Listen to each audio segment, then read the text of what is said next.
Guys, in today's video I'll be talking about forces at angles. Let's imagine a stationary ball is being pulled at this direction by around, let's say, 70 newtons. Now let's also imagine that there is a rope which is being fixed to the wall that doesn't let the ball to be moved. So let's find out what tension is in here. So to find out tension, let's say that the angle of force that is being pulled, which is 70 newtons, is 30 degrees. So now what is the tension? So we as we need to take into account the angle, we can use cos. Cos is equal to cos theta is equal to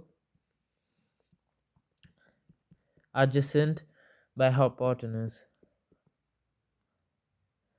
So that means to find the force, to find the tension or the force acting along the rope, it would be tension T is equal to 60 times cos 30,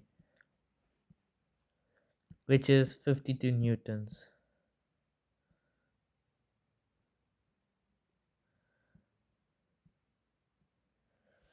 Similarly, let's say at opposite angles,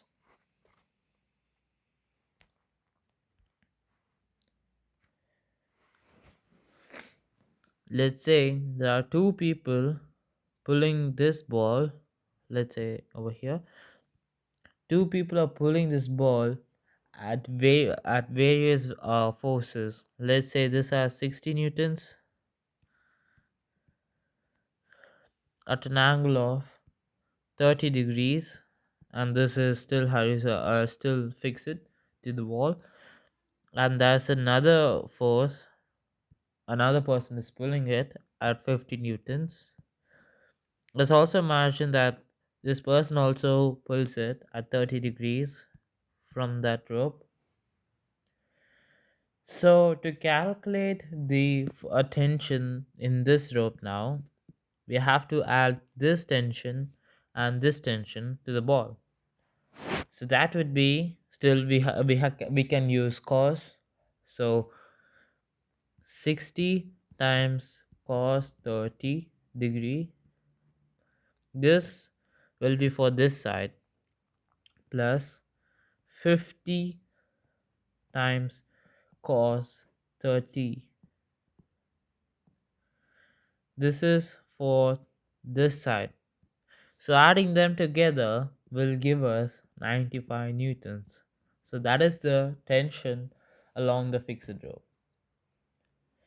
Now, if we get if these angles are at equals or perpendicular, so let's say this ball is at 90 degrees and this ball is also at 90 degrees. This means that this object is in equilibrium. But in somehow if the force is greater here, the force is greater here.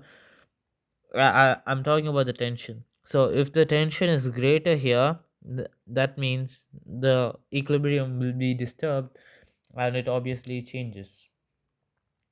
And that's how forces along, tensions along ropes we can deal it with angles. Thank you.